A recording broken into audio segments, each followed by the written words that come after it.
Plaisir de vous parler de deux essentiellement, voire trois ou quatre grands mathématiciens, disons de la première moitié du XXe siècle.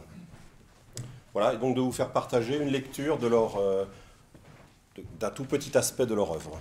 Voilà. Alors, je précise en introduction que je ne suis pas du tout spécialiste ni de théorie des nombres, ni de probabilité. Voilà, je suis spécialiste de rien. Je suis généraliste comme vous, j'imagine. Voilà, pour la plupart, professeur de lycée. Enfin, en tout cas, c'est mon cas. Voilà. Mais voilà, j'ai eu beaucoup de plaisir à me plonger dans l'œuvre de ces mathématiciens qui sont très peu... ils sont très connus par leur nom, mais très très peu étudiés dans nos cursus universitaires. Et je pense qu'il y a là vraiment une mine. Alors, quels sont ces grands esprits dont je vais parler? Le premier d'entre eux, c'est Hardy.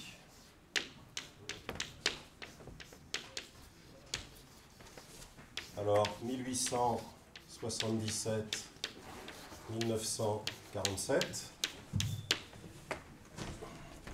Godfrey Harold Hardy.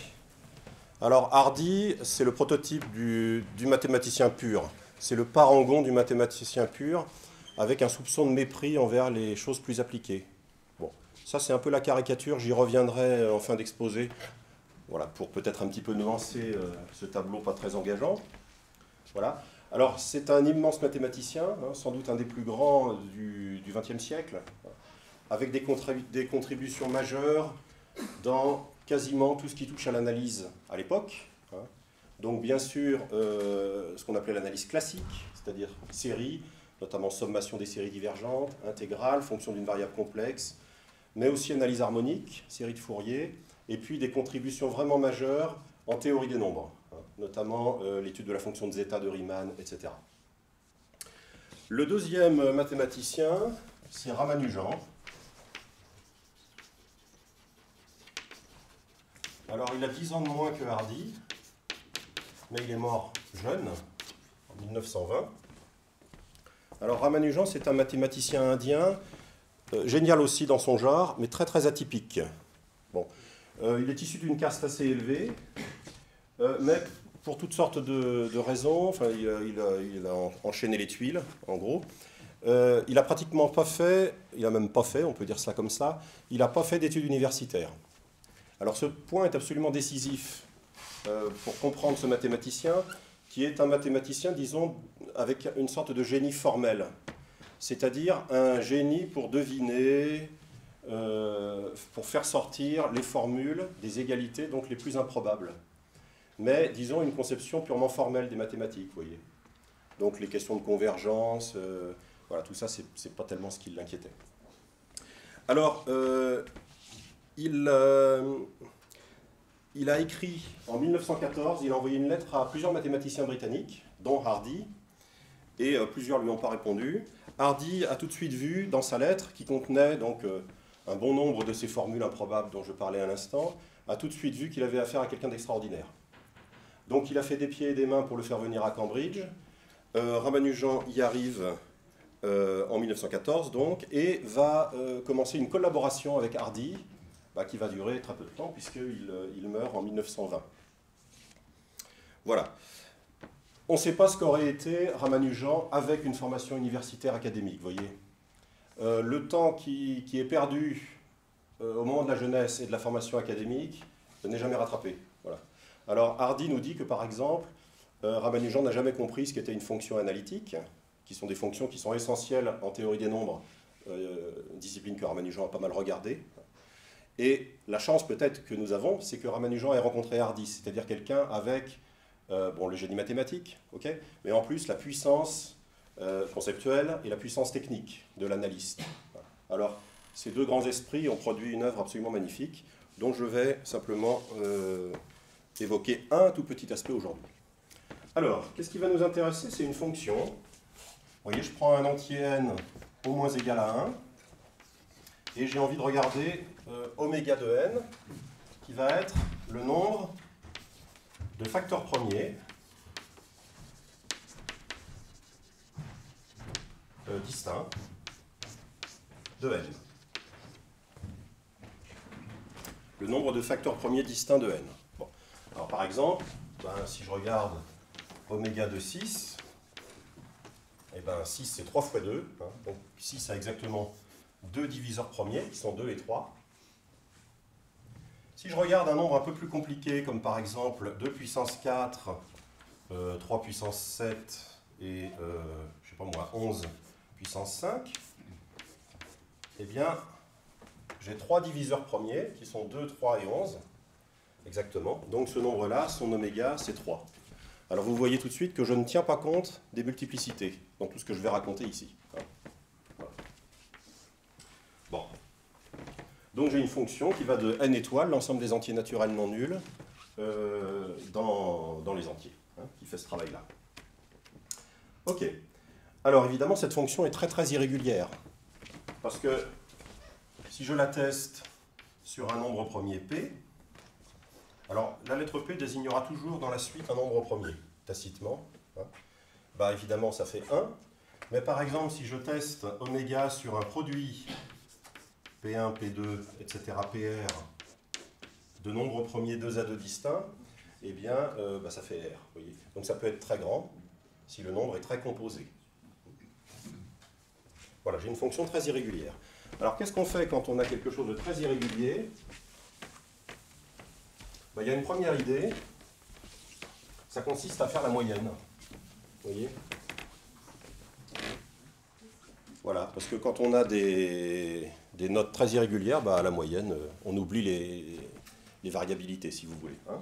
Donc la première idée, c'est l'idée de moyenne.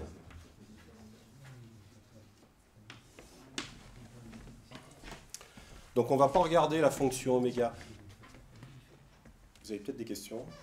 J'ai oublié de préciser un point. Oui, n'hésitez pas à m'interrompre à tout moment. Voilà, ce que vous répétez sans doute à vos élèves, c'est-à-dire qu'il n'y a pas de questions idiotes, reste valable voilà, dans cet amphi. Et puis j'ai oublié aussi autre chose, c'est que j'ai rédigé des notes. Alors je vous mets mon adresse électronique.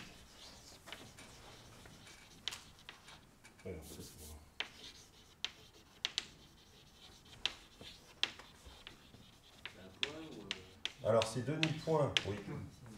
Non, oui. Voilà, point. Choimet, choimet, @wanadoo.fr. Alors vous m'envoyez un petit mail et je me ferai un plaisir de vous envoyer les notes qui comprennent tout ce que je vais raconter là, plus pas mal de choses. Et puis des petites photos sympathiques. Je suis tout à fait nullissime dans l'art de manier le vidéoprojecteur. Donc voilà, je ne vais sans doute pas vous les projeter, mais je les inclurai. Vous verrez par exemple Hardy menant l'équipe de cricket Cambridge, enfin des trucs sympathiques comme ça. Une question. Oui, bien sûr. Oméga de 1, c'est 0. Alors, oméga de 1, on s'en fiche un peu. On s'en fiche un peu, mais académiquement, ce serait 0. Voilà. On s'en fiche un peu parce qu'on va faire des trucs asymptotiques. D'accord? Mais d'ici donc, c'est 0, ça me va très bien. Très bien. Alors, qu'est-ce que c'est que cette histoire de moyenne? Ben, la moyenne arithmétique, vous savez comment on fait. Hein, on va additionner les oméga de n pour n plus petit que x. Alors, x, vous pouvez penser que c'est un entier. Hein, et puis, on va diviser par x. Alors on va essayer de comprendre l'ordre de grandeur de cette moyenne. Déjà, ce sera un premier pas. Voilà. On a une fonction irrégulière. Première idée, c'est de lisser un peu les choses. Alors, si je remplace oméga de n par sa définition, donc j'additionne sur tous les entiers, sous-entendu n va de 1 à x. Hein. Voilà. Alors, qu'est-ce que c'est que oméga de n? Eh ben, je peux dire que c'est la somme des 1 sur tous les diviseurs premiers de n. Vous voyez. P désignera toujours, dans ce que je vais raconter, un nombre premier. Donc pour chaque P premier divisé en n, je compte 1. Vous voyez, j'ai un compteur, et la somme, ça me fait oméga de n. Voilà. Donc j'ai une somme, vous voyez, avec deux indices, qui sont n et p. La deuxième somme dépendant de la première. Bon, n'empêche, quand on a deux sommes, on n'a qu'une idée, c'est de les permuter. Alors c'est ce qu'on va faire. Alors, comment est-ce qu'on peut écrire les choses? Ben, en fait, qu'est-ce qu'on est en train de faire ici? Si on inverse le point de vue, vous voyez, plutôt que de regarder d'abord n puis p, si on regarde d'abord p puis n. Alors p ben, va décrire tous les nombres premiers plus petits que x. Et ensuite, pour chaque premier p, ben, je vais regarder tous ses multiples. Donc en fait, je vais sommer, si vous voulez, sur tous les p premiers, et tous les m plus grands que 1, tel que le produit Pn soit plus petit que x. Voilà, d'accord? Pour chaque premier P, en fait, je somme sur tous les multiples de P. Voilà, n est un multiple de P, plutôt que P est un diviseur de n. Voilà, et je compte 1 à chaque fois. Alors ça va me permettre de permuter ma somme. Finalement, je vais sommer sur tous les premiers plus petits que x, et puis je vais avoir le nombre de multiples de P qui sont plus petits que x. Si je fixe un P, vous voyez, je compte 1 par multiple de P qui est plus petit que x. Tout nombre de la forme P fois n pardon, qui est plus petit que x. Alors, combien il y a de multiples de P qui sont plus petits que x? Ben, le nombre de fois que je peux mettre P dans x, donc essentiellement x sur P, mais comme il faut que ce soit un entier, on met une partie entière. Donc en fait, ça va faire 1 sur x fois la somme sur tous les nombres premiers P plus petits que x de la partie entière de x sur P. Voilà, ça c'est la moyenne, un peu, vous voyez, un peu relookée, c'est la moyenne de oméga. Bon. Alors, la partie entière, on a envie de l'enlever, vous voyez. Faisons-le. Alors si je l'enlève, ben, ça fait 1 sur x fois x, donc il me reste la somme sur tous les nombres premiers. Hein. J'insiste sur le fait que P est le premier. La somme des 1 sur P, P plus petit que x, et puis quand même je commets une erreur.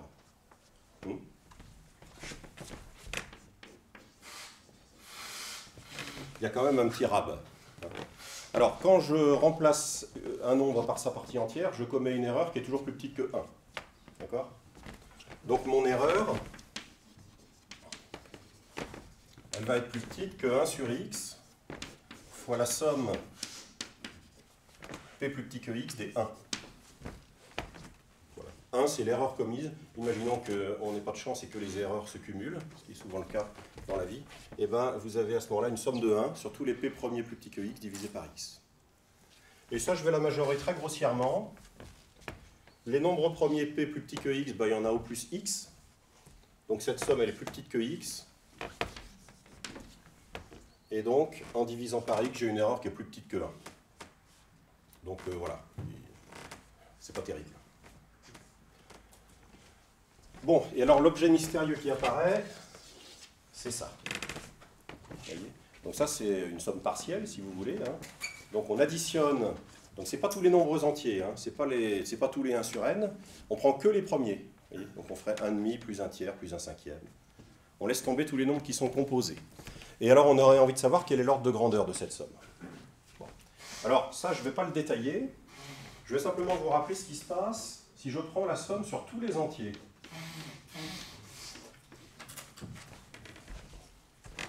Vous voyez, n, lui, c'est un nombre entier, il est plus premier. Je prends tous les nombres qui sont plus petits que x, tous les nombres entiers, et j'additionne leurs inverses. Alors, je pense que vous connaissez un ordre de grandeur de cette somme. C'est le logarithme, voilà. C'est le logarithme de x. Alors, je l'écris LOG, hein, les gens qui font de la théorie des nombres, c'est le népérien, hein, c'est le népérien. Mais les gens qui font de la théorie des nombres écrivent log, LOG. Pourquoi? Parce qu'ils vont rapidement dans le champ complexe. Et donc le log, voilà. Donc ça fait chic, et donc je vais utiliser ce log, si vous me le permettez. Voilà. Mais c'est le népérien. Bon. Très bien. Alors, que se passe-t-il maintenant si je ne prends que les nombres premiers? Alors ça va être plus petit, bien sûr. Parce que les nombres premiers, en un sens, se raréfient hein, statistiquement. Et alors vous avez un théorème qui est dû à Mertens. Alors, Mertens, c'est 1874, ce théorème, qui vous dit que ça va tendre vers l'infini quand même. Hein, la série des inverses des nombres premiers est divergente, mais alors ça va tendre avec une lenteur extrême. Et en fait, on perd un logarithme, vous voyez. On dit celui-là, il ne se prend pas pour son logarithme. Ben là, vous avez deux logarithmes qui sont empilés, vous voyez. Log x, plus une erreur. Alors, je vais me permettre de l'écrire sous la forme grand O de 1. Grand O de 1, ça veut dire tout simplement un terme borné.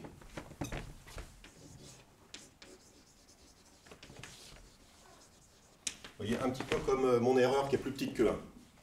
Donc là, ce n'est pas forcément plus petit que 1, c'est plus petit qu'une constante, indépendante bien sûr de x. Vous voyez. Donc en première approximation, et même en bonne approximation, cette somme, c'est log x.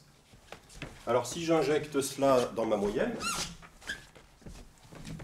eh ben, je vois que ça va me donner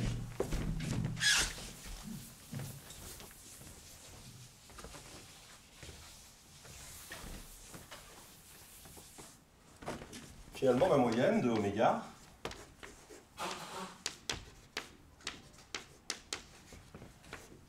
et ben ça va me donner log x plus un terme borné. Voilà. Il faut changer x et n. Et alors, pardon? Dans le sigma, il faut échanger x. Alors, très juste, merci. Très juste, n'importe quoi ça. Oui. Voilà, merci, merci. Voilà, somme des oméga de n, n plus petit que x divisé par x.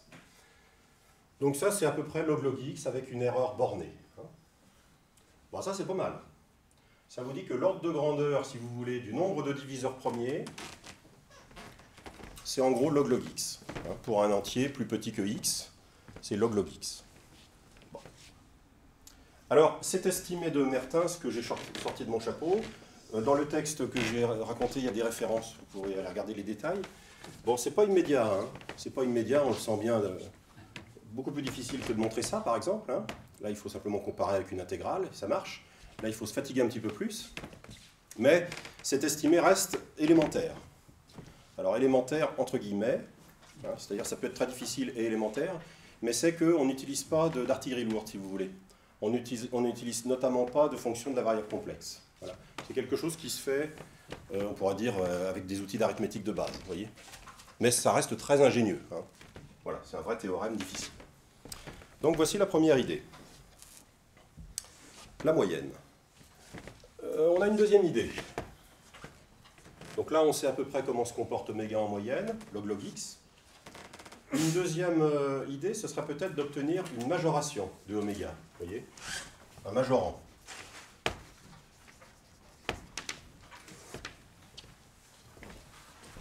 Combien au plus, vous voyez, je peux espérer de facteurs premiers. Ici, combien en moyenne je peux espérer de facteurs premiers pour un nombre plus petit que x. Et là, combien au plus. Donc, ce n'est pas tout à fait la même chose, bien sûr. Hein. Une fonction peut avoir une moyenne assez faible et quand même prendre de très grandes valeurs. Le tout est qu'elle ne les prenne pas trop souvent, bien sûr. Bon. Alors, je vais essayer de regarder cette question avec vous. Pour ça, je vais avoir besoin d'un petit peu de matériel supplémentaire. Et notamment, je vais avoir besoin de deux fonctions arithmétiques qui ont été introduites essentiellement par Tchebychev. Alors, il y a plein d'orthographes pour Tchebychev. J'opte arbitrairement pour celle-ci. Là, on est aux alentours de 1850. Donc, c'est à peu près contemporain de Mertens. Alors, voici les deux fonctions. Il y en a une qui est très célèbre qui s'appelle pi de x. Alors, pi de x, c'est la somme des 1 sur tous les nombres premiers plus petits que x. Donc, en fait, c'est le nombre d'entiers premiers qui sont plus petits que x. Voilà. D'accord ? Par exemple, si je fais pi de 10, ben, les nombres premiers plus petits que 10, il doit y avoir 2, 3, 5 et 7. Donc, ça fait 4. Voilà, donc ça, c'est la fonction pi. Puis, il y a une autre fonction intéressante qui est la fonction θ.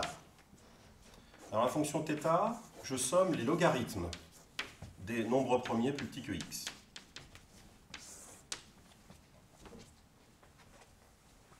Voilà, ces deux fonctions vont nous être utiles. Et je vais encore avoir besoin d'une estimée genre Mertens, donc qui reste élémentaire mais ingénieuse.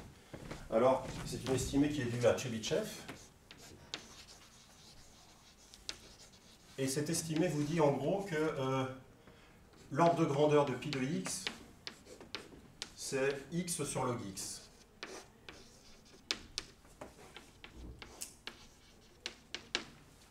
Alors, à des constantes près. Voilà. Pi de x est coincé entre deux multiples de la fonction x sur log x. Bon. C'est déjà pas mal, hein. Ça nous donne un ordre de grandeur. Ça peut pas être... Bon, évidemment, ça ne peut pas être plus que x, hein, pi de x. Oui. Mais ce n'est pas tellement moins que x, à une constante près. Bon, alors je ne vais pas démontrer ça, il y a des références dans les notes, vous pourrez regarder, mais c'est une très jolie preuve qui consiste à regarder les diviseurs premiers de certains coefficients binomiaux, en fait. Voilà. Alors Chebyshev fait ça avec beaucoup d'ingéniosité et ça donne cet estimé. Alors cet estimé va avoir deux conséquences. Je vais en justifier que l'une des deux. Et après, je vais peut-être refaire un commentaire sur Chebyshev. Alors, la première conséquence, c'est que si j'appelle Pn le nème nombre premier, alors je les numérote à partir de P1 qui vaut 2, et puis ensuite par ordre croissant, vous voyez, donc P2 vaut 3, et bien vous avez un équivalent du logarithme de Pn. C'est toujours le logarithme népérien. J'ai repris le népérien, mais voilà. Et donc ça équivaut à log n, lorsque n tend vers l'infini. Bon, ça je vais vous expliquer comment ça va découler de Chebyshev. Donc vous n'avez pas un équivalent du nème nombre premier. Ça, ce sera beaucoup plus cher. Mais vous avez un équivalent de son logarithme. Et la deuxième conséquence, c'est que si vous regardez θ de x divisé par pi de x log x, et bien ça tend vers 1. Quand x tend vers plus l'infini. Voilà. θ de x divisé par pi de x multiplié par logarithme de x, ça tend vers 1. Qu'est-ce que ça nous dit, ça? Ben, ça nous dit que dans cette deuxième somme, vous voyez, en gros, je pourrais remplacer tous les termes par le plus grand d'entre eux. Voyez.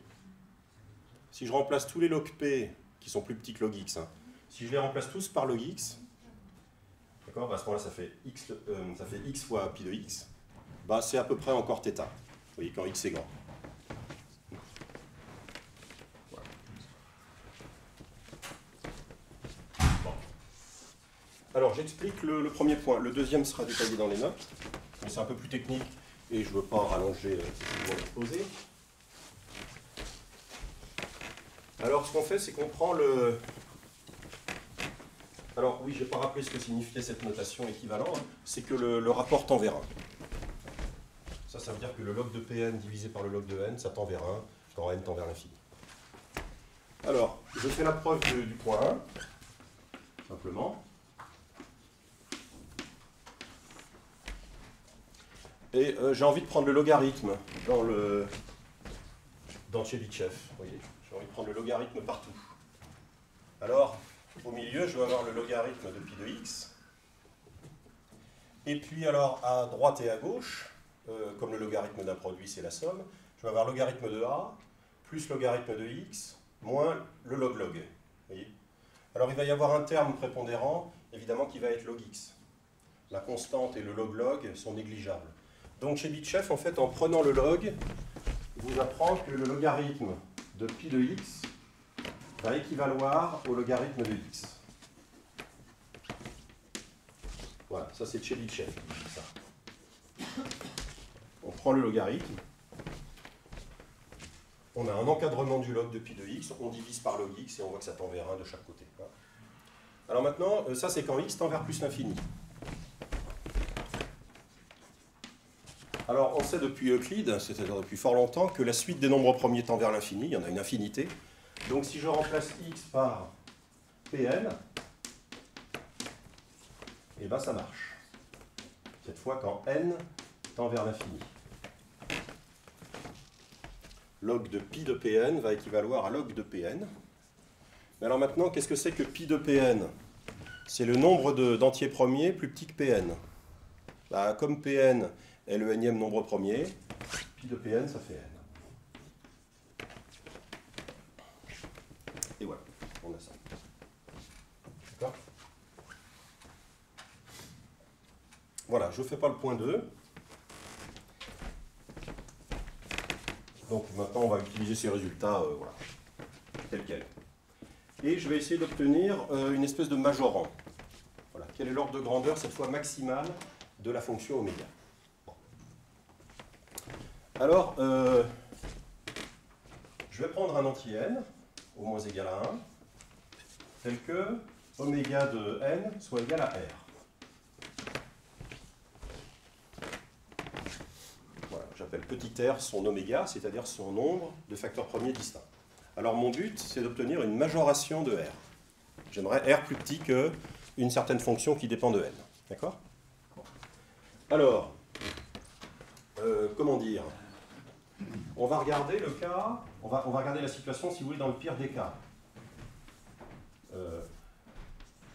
Disons, si R est aussi grand, comment dire, que possible, par rapport à n. Je regarde le plus grand possible, si vous voulez. Hein. Si R est aussi grand que possible par rapport à n, autrement dit, si n est aussi petit que possible par rapport à R. Donc j'ai un nombre entier dont le nombre de diviseurs premiers est imposé, mais je veux minimiser ce nombre. Eh bien, il n'y a pas énormément de possibilités. Hein. La seule possibilité que vous ayez, si vous voulez, c'est de prendre tout simplement le produit des R premiers entiers premiers. Voyez. Vous n'allez pas mettre de la multiplicité. Vous n'allez pas mettre de la multiplicité parce que ça fera augmenter n. Voyez. Vous n'allez pas mettre des puissances. Et puis, comme vous voulez que n soit le plus petit possible, plutôt que de prendre les... Voilà, vous allez prendre les R premiers et nombres premiers, et pas les R qui suivent, voyez, puisque vous voulez minimiser n. Voilà, donc je suis amené à regarder cette situation. Et ça, c'est dans le pire des cas. Donc ça risque de me donner la majoration convoitée, si vous voulez. Hein. Alors, je prends le logarithme. Alors, qu'est-ce que ça fait, le logarithme de n? Je vais peut-être changer de tableau. Ce sera mieux.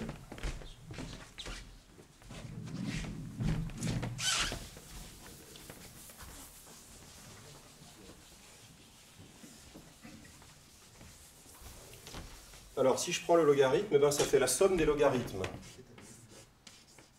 Oui, c'est ça. Ça fait la somme des logarithmes des PI, I allant de 1 à R. Parce que le logarithme du produit, etc. Et ça, c'est θ, oui. C'est θ de PR.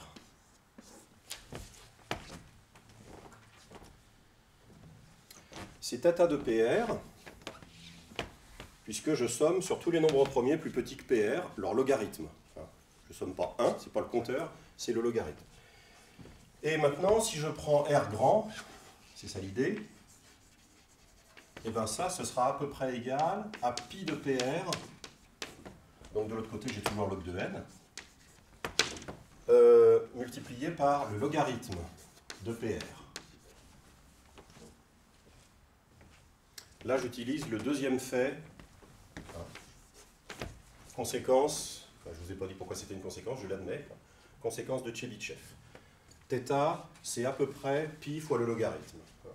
Alors, pi de PR, on l'a déjà dit, c'est R. Et logarithme de PR, cette fois avec le premier fait, c'est logarithme de R, à peu près. Bon. Donc, log n, c'est à peu près R log R. Je reprends le logarithme, comme je l'ai fait tout à l'heure. Alors, si je reprends le logarithme, log n, ça va être à peu près log R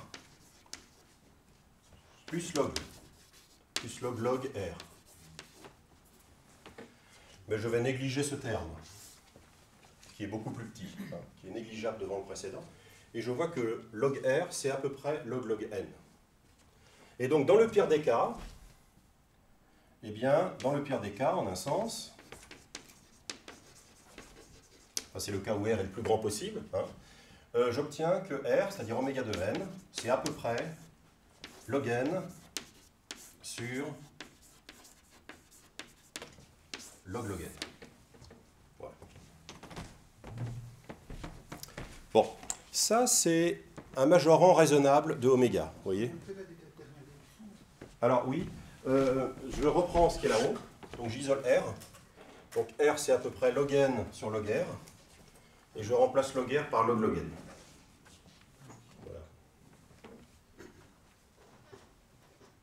Bon. Alors ça, c'est un résultat individuel, vous voyez. En gros, si vous prenez un entier, son oméga ne sera pas à peu près égal, ça c'est dans le pire des cas. Hein. Il y a quand même des nombres premiers pour lesquels oméga vaut 1. Mais enfin, disons que oméga, en gros, va être majoré par ce truc. Alors, qu'est-ce que ça donne pour des grands nombres? Par exemple, si je prends n égale 10 puissance 80. Alors, Hardy dit que c'est le nombre de protons dans l'univers. Bon, je ne vais pas vérifier. Enfin, c'est considérable, hein, 10 puissance 80. 10 puissance 80, c'est un nombre absolument gigantesque. Alors, qu'est-ce qu'on trouve? On trouve que oméga va être plus petit que, en gros, 35.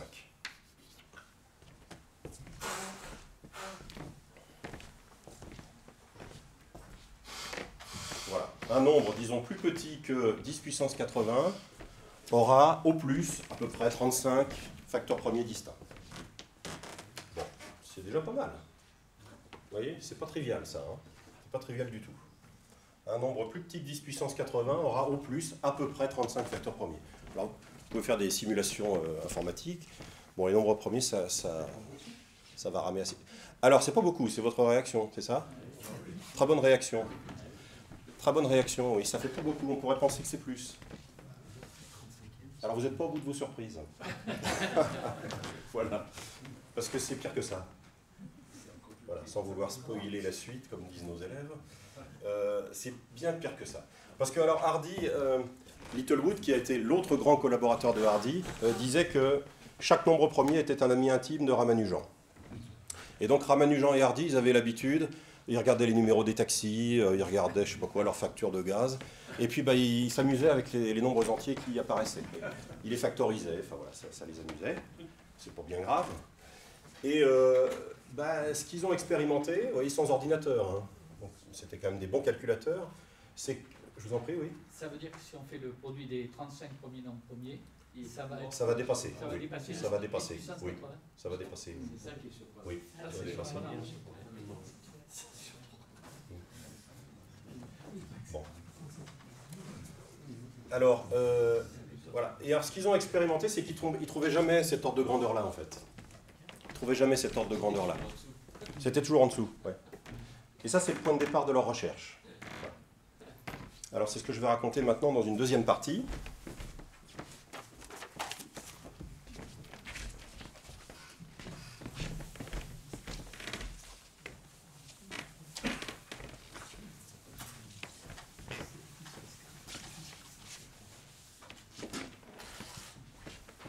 C'est en gros, si vous voulez, la naissance de la théorie probabiliste des nombres.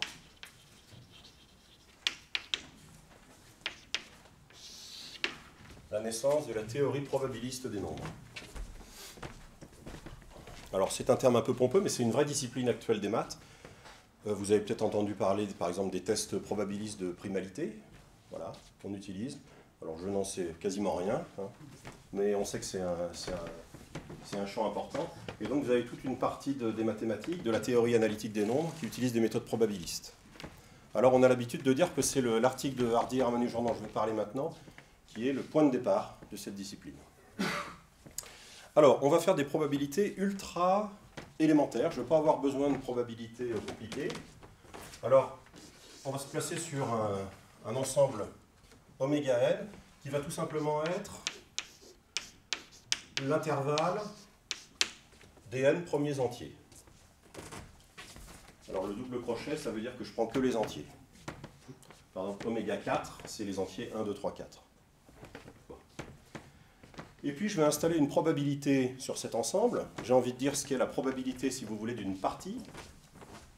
Si je prends une partie grand X de oméga n, grand X, c'est peut-être pas une bonne idée, grand A, j'ai envie de dire ce qu'est sa probabilité que j'appellerais Pn de A. Alors, nombre de cas favorables sur nombre de cas possibles. Donc, je vais prendre le cardinal de A divisé par n. Ça, c'est ce qu'on appelle la probabilité uniforme. Par exemple, si je prends A égale un singleton avec un seul élément, ça fait 1 sur n. Ça veut dire que tout le monde est logé à la même enseigne. Voilà. tous les entiers de 1 à n ont la même probabilité qui est 1 sur n. Bon, alors ça me donne un nombre qui est compris entre 0 et 1, ce qui est sympathique pour une probabilité. Et puis qui a des propriétés agréables. La probabilité du vide, bah, ça fait 0, puisque le cardinal du vide est nul. La probabilité de tout oméga n, qu'on appelle l'événement certain. Hein. Un événement, ce sera le nom qu'on donnera à une partie, tout simplement. Grand A, ça s'appelle un événement. Donc si je prends oméga n, ça fait n sur n, ça fait 1. Et puis on a une autre propriété agréable, c'est que si A et B sont disjoints, eh bien les probabilités vont s'ajouter.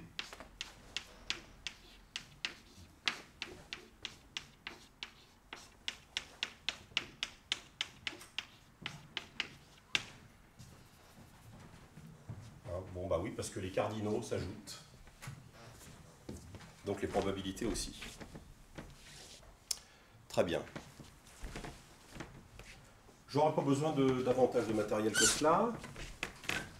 Alors maintenant, j'aurai besoin d'utiliser par contre de nouveaux objets qui sont les variables aléatoires. J'écrirai VA. Alors une variable aléatoire, c'est très très simple, c'est une fonction.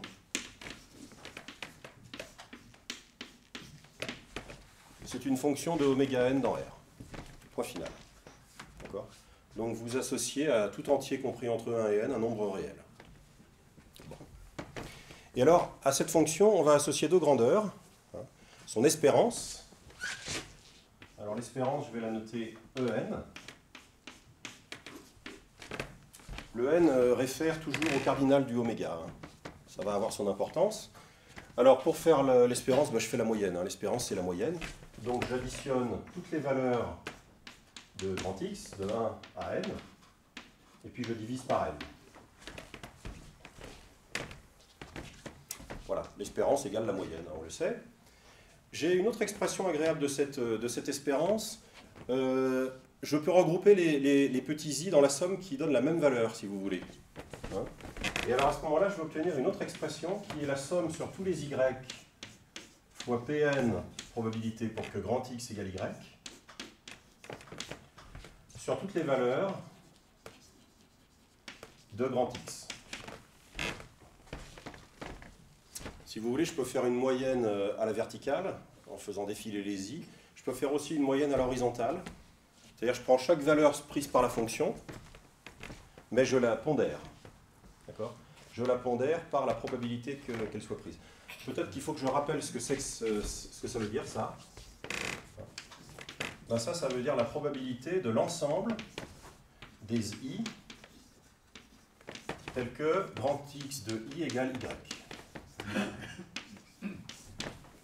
Voilà. Je regarde l'événement formé de tous les petits i dont l'image par grand X est y. Donc c'est tous les antécédents de y, si vous voulez. Hein. Voilà. Et je prends la probabilité de ce truc-là. Donc plus la variable y est prise souvent, évidemment, plus elle est pondérée. Donc c'est raisonnable. On donne plus de poids aux valeurs qui sont prises plusieurs fois. Voilà, donc ça c'est l'espérance. Et puis il y a un deuxième objet qui va être intéressant, c'est la variance.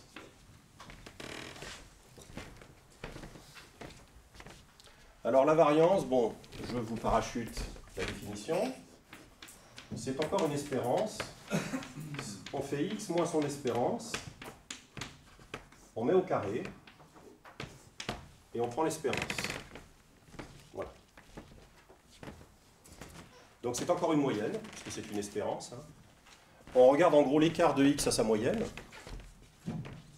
Et on en fait une moyenne, mais on prend plutôt les carrés, pour diverses raisons qui apparaîtront un peu plus loin. Voilà. Très bien. Alors, là, une fois qu'on a ça, on a un résultat très important, qu'on appelle l'inégalité de bien-aimé de Chebyshev.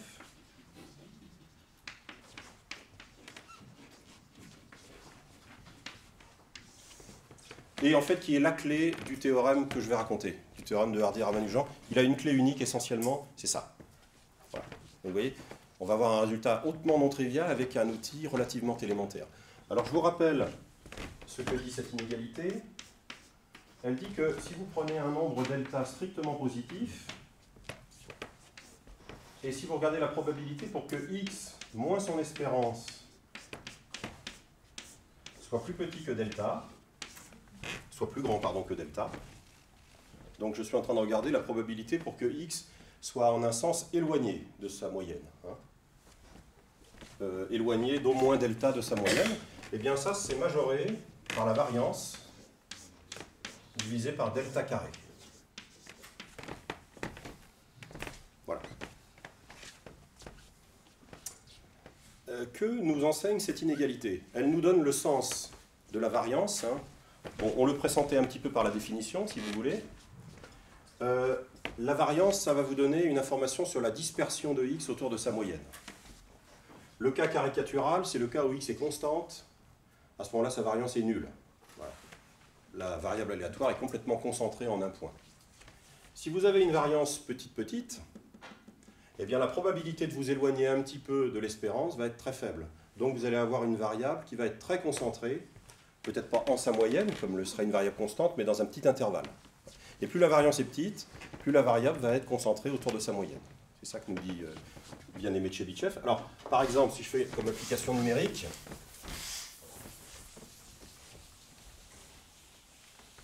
si je prends delta, prenons delta égale... qu'est-ce que j'ai envie de prendre? J'ai envie de prendre 10 fois ce qu'on appelle l'écart type, c'est-à-dire la racine carrée de la variance.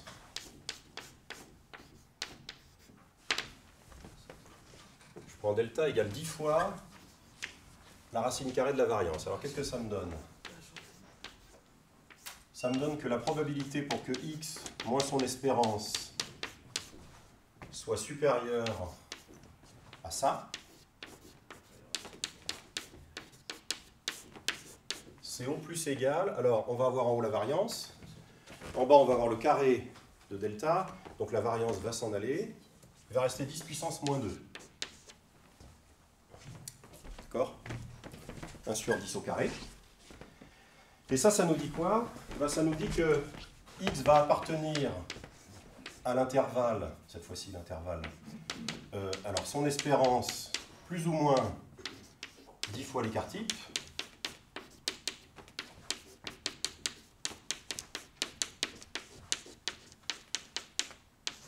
avec proba au moins 99%. Voilà. X va être dans l'intervalle centré en sa moyenne et de rayon 10 fois l'écart type. L'écart type, c'est la racine carrée de la variance. Avec proba au moins 99%, puisqu'elle n'y est pas avec proba au plus 1%. Donc là, on comprend très bien que c'est une information sur la dispersion de la variable. Très bien. Alors maintenant, revenons à oméga. Qu'est-ce qu'on va faire avec tout ça?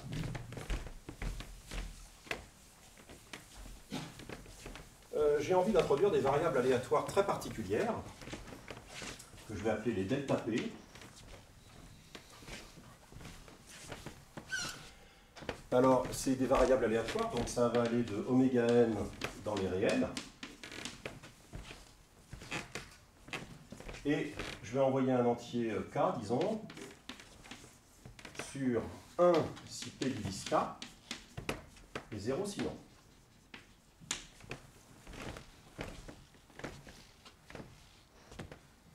Donc c'est une variable qui me détecte, parmi les entiers compris entre 1 et n, des multiples de p. Donc ça, je la vois maintenant comme une variable aléatoire. Donc j'ai envie de regarder son espérance, immédiatement. Alors c'est une variable aléatoire très très simple, elle prend que les valeurs 0 et 1. Alors ça c'est ce qu'on appelle une variable de Bernoulli. C'est les variables aléatoires les plus simples, c'est le pile ou face, si vous voulez. Donc là vous avez un pile ou face. Le mathématicien Marc Kac, dont je parlerai peut-être en fin d'exposé, à cette expression, les nombres premiers jouent un jeu de hasard. Voilà. C'est exactement la même idée. Alors si on regarde l'expression, l'espérance de delta P, alors vous vous souvenez, on prenait toutes les valeurs prises par la variable aléatoire et on pondère par la probabilité. Alors là, il y a deux valeurs, 1 et 0. 0 ne va pas contribuer, bien sûr. Donc on va avoir 1 multiplié par la probabilité pour que delta n soit égal à 1. Qu'est-ce que c'est que ce truc-là? Ben, delta n vaut 1 lorsque p divise n. C'est delta p, pas juste. Donc ça va être en fait essentiellement 1 sur n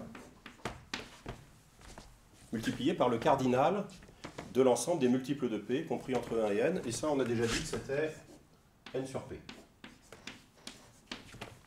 Voilà. Ça, c'est le nombre de multiples de P entre 1 et n. Alors si n est grand,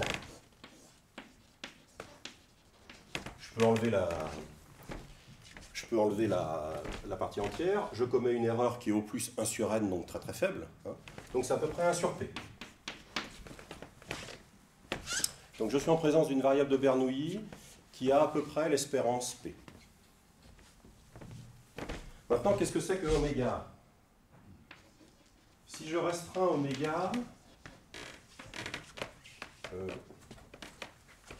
petit oméga, hein, le nombre de facteurs premiers, si je restreins petit oméga à grand oméga n, ben, je vois qu'en fait c'est la somme des delta P, P plus petit que n. Puisque le delta P va me détecter, oui ça, va me détecter les multiples de P, d'accord, donc ça va me compter 1 par multiple de P,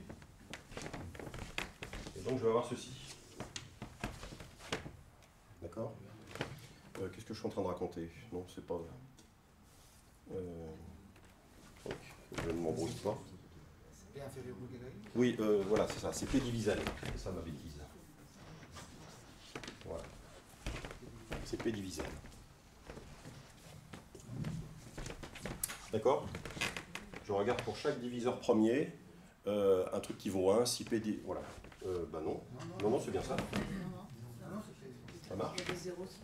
Ça marche, ça marche. Oui. Alors, ça va me compter 1, voilà, ça va me compter 1 si P divise N, puis 0 si. Ok. Donc ce qui est intéressant, c'est que oméga apparaît comme une somme de variables aléatoires. Voilà, c'est ça le point crucial. Maintenant, je vais les regarder un petit peu plus, ces variables aléatoires. Je vais prendre deux nombres premiers distincts. Alors P et Q vont être premiers, hein, ici. Et je vais regarder la probabilité pour que delta P soit égal à 1 et delta Q soit égal à 1. La virgule, c'est « et ». Donc là, je suis en train de faire l'intersection de deux événements, si vous voulez. Alors, qu'est-ce que c'est que ce truc-là? Ben, dire que delta P vaut 1 et delta Q vaut 1, ça veut dire que l'entier est un multiple de P et un multiple de Q.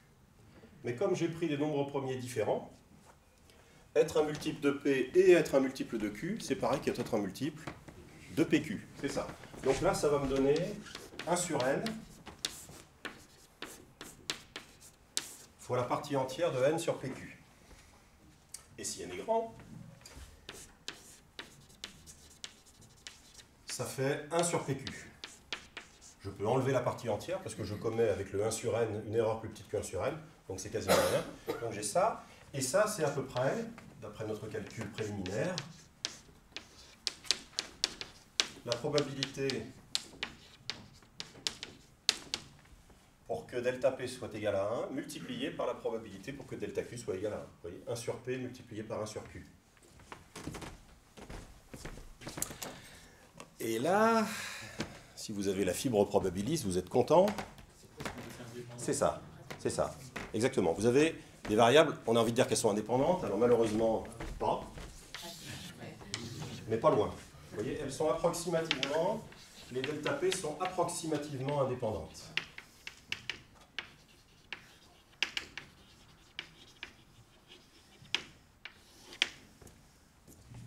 Alors je l'ai fait avec 2, mais on peut le faire avec un nombre fini quelconque, hein, et donc on a ça. Alors ça nous donne une idée pour essayer de mieux comprendre oméga.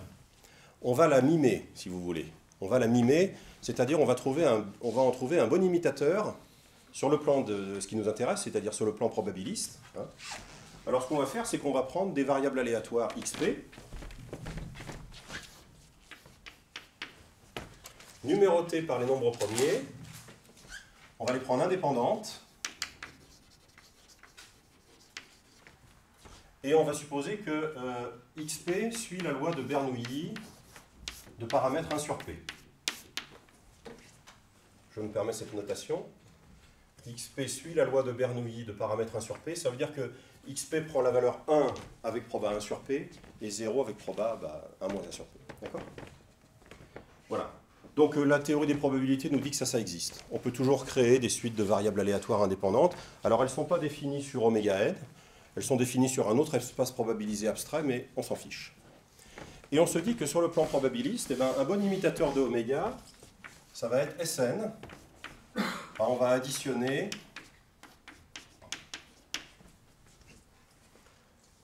les XP sur tous les P plus petits que n. Voilà, ça c'est un bon imitateur probabiliste de oméga sur oméga n. Il y a des chances. Somme de variables indépendantes ou quasi indépendantes avec des Bernoulli de paramètres peut-être pas 1 sur P mais pas loin. Ça risque de bien marcher. Ben, on va regarder cette variable Sn. Hein. Notamment, on va regarder déjà son espérance. Alors, son espérance... Alors, vous savez que l'espérance, c'est linéaire. Hein, c'est-à-dire que l'espérance de la somme, c'est la somme des espérances. Voilà, donc je peux passer l'espérance dans la somme. Et l'espérance de XP, c'est l'espérance d'une Bernoulli. Et l'espérance d'une Bernoulli, c'est son paramètre. C'est 1 sur P. Ah, on retrouve notre théorème de Mertens qui nous dit que ça, c'est à peu près log n.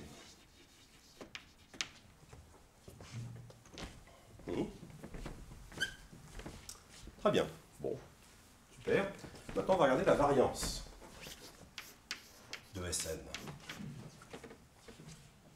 Alors, la variance, c'est un objet compliqué, hein. C'est l'espérance du carré de ceci, cela. Mais alors, ça a une propriété extraordinaire, c'est que sur les variables indépendantes, c'est additif, exactement. Hein. Les écarts s'ajoutent quand les expériences successives sont indépendantes. Et donc, je peux additionner les variances. Bien. Alors, la variance d'une Bernoulli, bon, il y a une formule. C'est 1 sur P, facteur de 1 moins 1 sur P. Le paramètre multiplié par le paramètre complémentaire. Bon, quel est l'ordre de grandeur de ce truc-là? Je sépare en deux sommes. Donc je retrouve la somme des 1 sur P. Et puis après, j'ai moins la somme des 1 sur P2.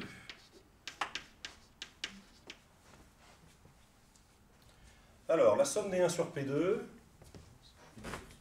c'est une série convergente. Hein, parce que c'est les inverses des carrés des nombres premiers. Il y en a moins que les inverses des carrés des nombres entiers. Et la somme des inverses des carrés des nombres entiers converge. Hein, la somme des 1 sur n2 converge. Alors vous enlevez des termes, c'est positif, ça converge encore.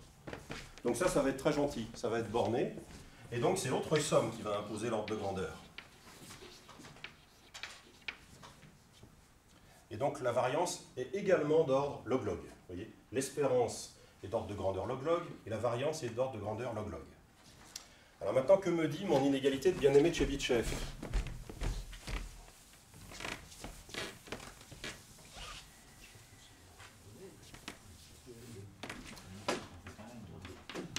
Eh bien, bien-aimé de Chebyshev va me dire qu'avec proba, disons au moins 99%, Sn va appartenir, alors je triche un peu, je remplace l'espérance par le log, log n, plus ou moins 10 log n puissance 1,5. L'espérance, plus ou moins 10 fois l'écart type. J'ai un peu triché, parce que normalement, il faudrait mettre l'espérance de Sn et l'écart type. Bon. Alors ça, c'est Sn, vous voyez. Et donc, l'ordre de grandeur typique de Sn, c'est log n. Alors, si Sn est ce que nous espérons, un bon imitateur probabiliste de oméga, ben, ça va nous dire que, en un sens, l'ordre de grandeur de oméga, c'est en fait log n. Log n. Alors, c'est pas un résultat, je vais énoncer un résultat précis, hein, je vais énoncer le théorème. C'est pas un résultat en moyenne, ça va être plus fort qu'un résultat en moyenne. C'est-à-dire que ça va nous dire que génériquement, un nombre entier, n, a log n facteur premier. À quelque chose près. À quelque chose près, racine de log n près. Hein.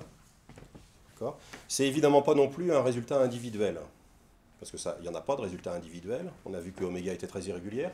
C'est pas non plus un résultat en moyenne, on retrouve quand même le fait que l'ordre de grandeur moyen, en fait, est aussi l'ordre de grandeur générique. Voilà. Alors ça, c'est le théorème, je l'énonce, de Hardy et Ramanujan. Voilà. Donc ça, c'est un théorème qui date de 1917.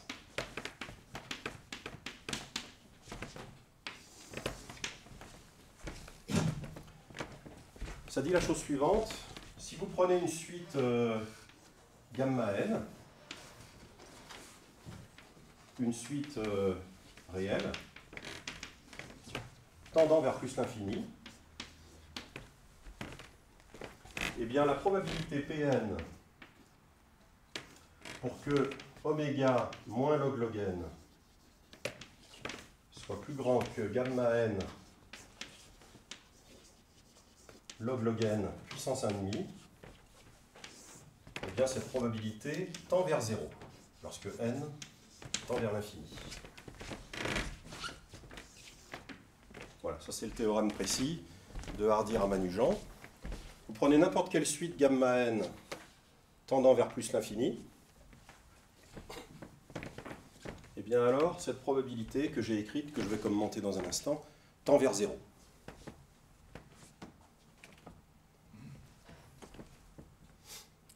Alors,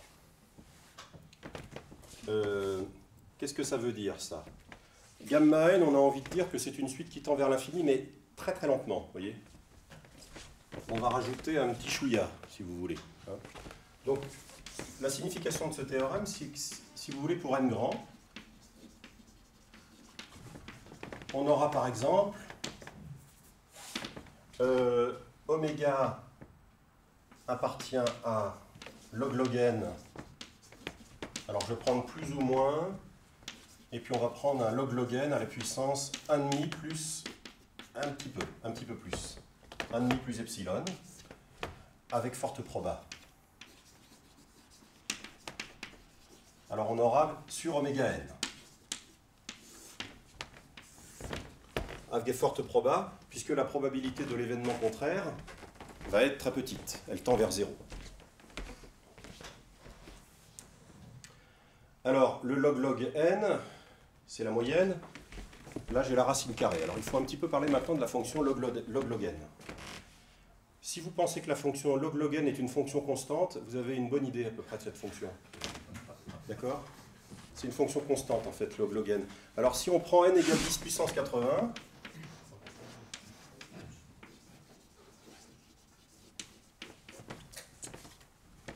ben, log n, ça fait pas beaucoup. 5. Ouais, bravo. C'est votre, ah, vous avez votre machine. Très bien. 5.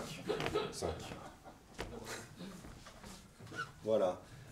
Vous voyez, donc un entier typique compris entre 1 et 10 puissance 80 aura autour de 5 facteurs premiers. Et donc le log n sur log n, en fait, de tout à l'heure, ça arrive. Ça arrive pour les produits de R, nombre premier consécutif, mais c'est très rare, en fait. C'est une situation exceptionnelle. Vous voyez. Donc voilà ce très joli théorème. Alors, je ne veux pas détailler la preuve, elle est dans les notes. C'est pratiquement la même que pour Sn. C'est-à-dire que on applique l'inégalité de bien-aimé de Chebyshev, alors il faut calculer la variance. C'est un petit peu plus compliqué de calculer la variance parce que les delta P ne sont pas strictement indépendantes. Voilà. Donc les variances ne s'ajoutent pas, mais en gros si, sur les ordres de grandeur, enfin il faut regarder, mais ça se fait. Et donc on a ce théorème. Bon. Je vais prolonger un tout petit peu, parce que l'histoire ne s'arrête pas là. Alors la preuve que j'ai racontée ici, c'est une très jolie preuve. Enfin, je ne l'ai pas faite, mais celle pour Sn, c'est d'une simplicité extrême, et l'autre n'est pas tellement plus compliquée. Donc c'est une preuve qui a été donnée en 1934 par Turan.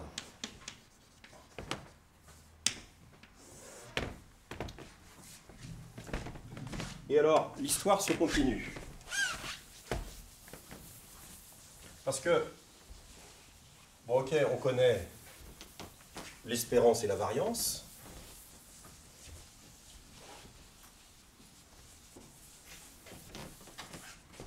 Et donc on peut dire que sur oméga n, petit oméga, ça va être log n, plus une certaine quantité θ, donc une quantité aléatoire,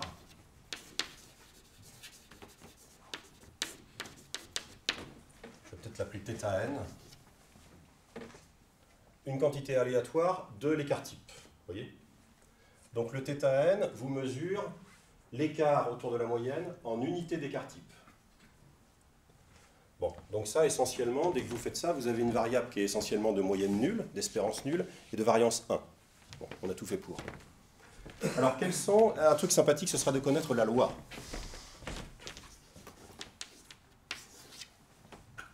La loi de θn. Quelle est la loi de l'écart à la moyenne? Bon, ok, c'est log n, la valeur moyenne. Mais quelle est la loi de l'écart? Est-ce qu'on est plutôt plus près de log n puissance 1,5, plutôt plus près de 0? Voilà. Alors, vous avez un théorème absolument remarquable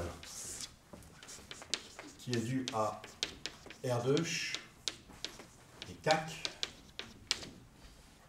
Alors, Erdős, mathématicien hongrois, extrêmement prolifique. Des choses en général assez élémentaires mais très profondes. Voilà. Et Kac, c'est un probabiliste américain. Voilà, qui s'est beaucoup intéressé aux interactions entre les probabilités et la théorie des nombres. Eh bien, ce que vous dit le théorème, c'est que si vous regardez la probabilité pour que le θn soit compris entre A et B,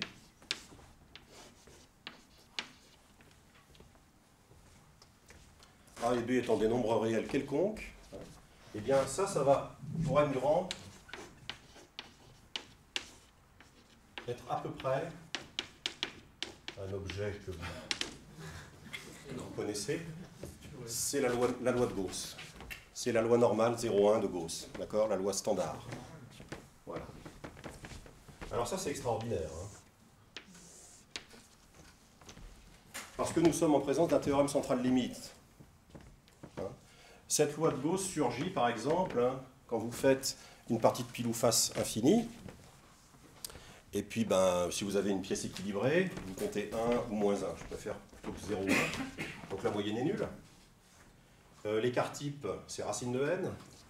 Donc si vous moyennez la somme des résultats divisé par racine de n, eh bien le théorème central limite vous dit que ça tend vers ceci. C'est-à-dire que la loi, bon, si je prends un n fixé, θn prend un nombre fini de valeurs. Donc on a une loi qui est concentrée sur un nombre fini de points. Ce qui se passe, c'est qu'à la limite, la loi devient diffuse sur toute la droite réelle. C'est-à-dire que θn cesse d'être localisé en des points bien déterminés, d'accord? Mais sa probabilité à la limite d'être en un point donné est nulle. Tout ce qu'on peut dire, tout ce qu'on peut estimer, c'est la probabilité qu'elle tombe entre A et B. Donc si on fait un dessin, on a la célèbre courbe en cloche. Et si je prenais deux réels A et B, eh bien cette surface me donne cette probabilité-là. Alors, la loi de Gauss, elle est assez concentrée hein, comme loi. Hein. Par exemple, si je la prends entre moins 3 et 3, vous avez 99% de la masse.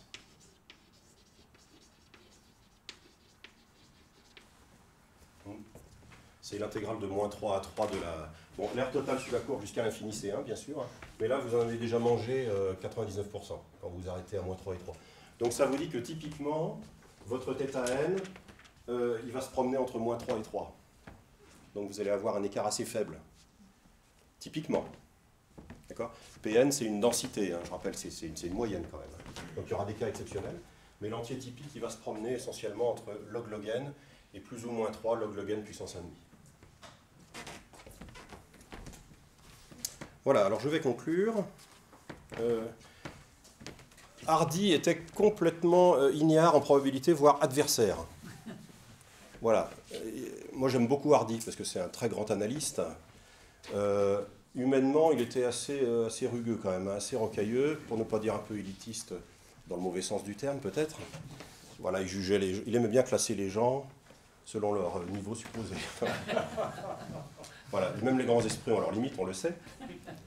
Alors, je trouve qu'il est intéressant de voir qu'à son insu, pratiquement, il a fondé une discipline qui est la théorie probabiliste des nombres. Voilà, c'est assez sympathique de le penser.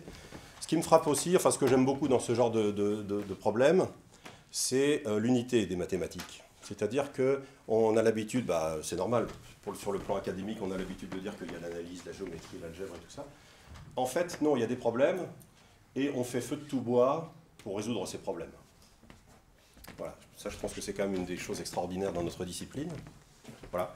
Et la deuxième chose que j'ai envie de vous dire, mais sans doute le faites-vous déjà, c'est de ne pas hésiter à lire des mathématiques. Il y a un effort considérable qui a été fait pour faire de la vulgarisation sérieuse, je veux dire de la vulgarisation détaillée, un peu comme ce que j'ai essayé de vous faire, en regardant un petit peu les détails. Ce n'est pas du tout des trucs de niveau recherche, moi je suis incapable, d'accord ? Mais vous avez tout un tas de publications, il y aura peut-être des stands ici, je ne sais pas. Et je pense que c'est une manière de nous renouveler, enfin moi c'est comme ça que je le vis en tous les cas, de renouveler notre enseignement, c'est d'enrichir notre culture, d'aller regarder un petit peu des choses qu'on ne connaît pas, mais qui sont finalement assez accessibles, si elles sont bien présentées. Voilà.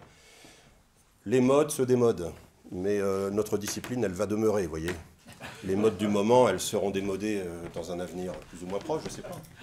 Je ne peux pas être tellement plus précis. Mais voilà, les mathématiques, c'est quelque chose de remarquable. Et je vais m'arrêter là, si cela vous va.